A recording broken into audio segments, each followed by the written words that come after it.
All right, let's talk about the exact financial roadmap for your 20s and 30s. Look, these are without a doubt your most powerful wealth-building decades.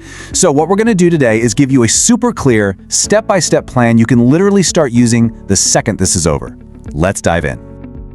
Just for a second, I want you to picture this. You wake up 10 years from now with complete financial freedom. You have no debt, your investments are just humming along in the background, and you have the power to say yes to the life you actually want to live.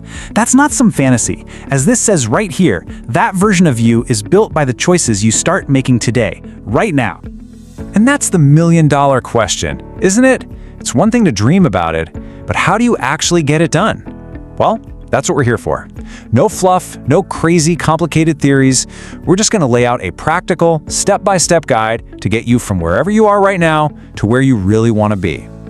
Okay, first things first, we have to build a foundation. You can't build a skyscraper on sand, and you definitely can't build real wealth on top of financial chaos. This first phase, it's all about creating stability and getting crystal clear on where you stand. Step 1 is completely non-negotiable. You have to know your numbers. Now, this isn't about some restrictive, painful budget, not at all. This is just about awareness. Seriously, I promise, just take 20 minutes, that's it. List what's coming in, what's going out, and what you owe. You'll be amazed at how much of a game changer this one little exercise can be. And this, right here, just nails the point perfectly. A lot of the time, that anxiety we feel about money, it doesn't come from a lack of income. It comes from a lack of clarity.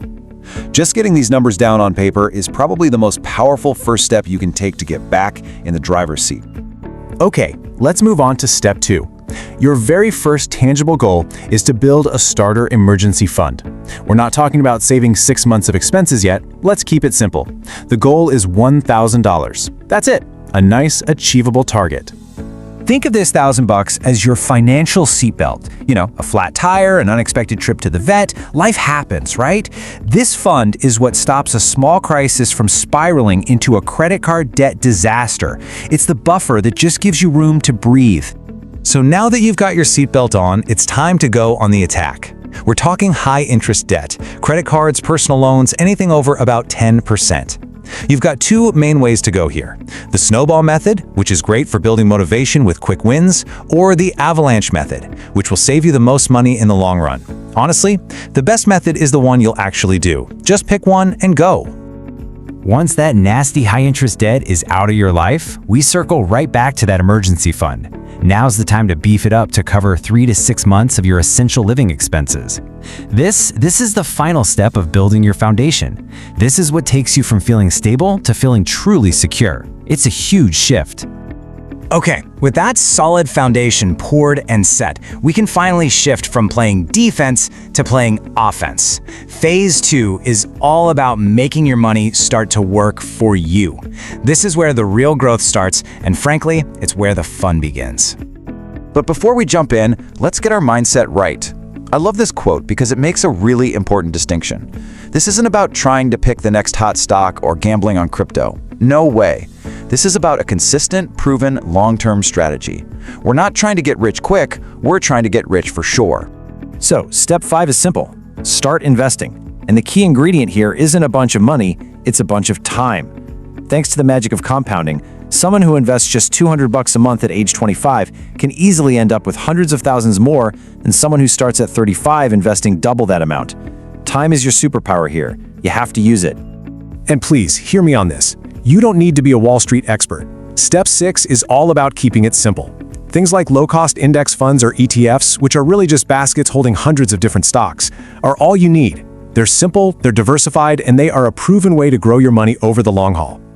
Next up, step 7. Let's turbocharge this whole thing by increasing your income.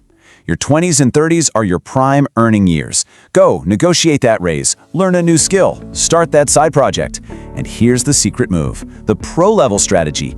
Every single time you get a raise, invest the difference before you even have a chance to get used to it. And the real key to making all of this totally effortless is step 8, automate everything. Set up automatic transfers from your checking account straight to your savings and investment accounts on payday. This takes emotion and willpower completely out of the equation. You're paying your future self first, and your wealth just builds on autopilot. All right, you've built the solid foundation. You've got your growth engine running smoothly. This final phase, phase 3, is all about protecting what you've built and really planning for the big picture. This is how you lock in that long-term success. Now, step 9 isn't sexy, but it is absolutely critical. Get the right insurance. Health, term life, disability. Look, these aren't just expenses. Think of them as a firewall for your finances. They're what prevent one unlucky event from completely wiping out years of all your hard work. So what about those big, predictable expenses down the road, like a new car or a down payment? For that, we use step 10, sinking funds. It's such a simple, powerful idea. Instead of panicking when you need the money, you just save small, manageable amounts every month beforehand. You know you'll need 10 grand for a car in 3 years? Cool, just save about $275 a month. No stress, and more importantly, no debt. This all leads us to step 11, giving your money a job, a direction. You need to actually take some time and answer these big questions for yourself. What's the goal here? What kind of life are you actually building toward? Having a plan written down isn't a restriction, it's a compass. When your money has a purpose, all your little financial decisions become so much clearer. And the final crucial step is really a habit you have to keep for life. You have to avoid lifestyle creep. As your income grows over the years, and it will, you have to resist that temptation to let your spending grow right along with it. That gap between what you earn and what you spend, that is the space where wealth is built. This quote just says it all, doesn't it? Real wealth has nothing to do with the fancy car or the big house.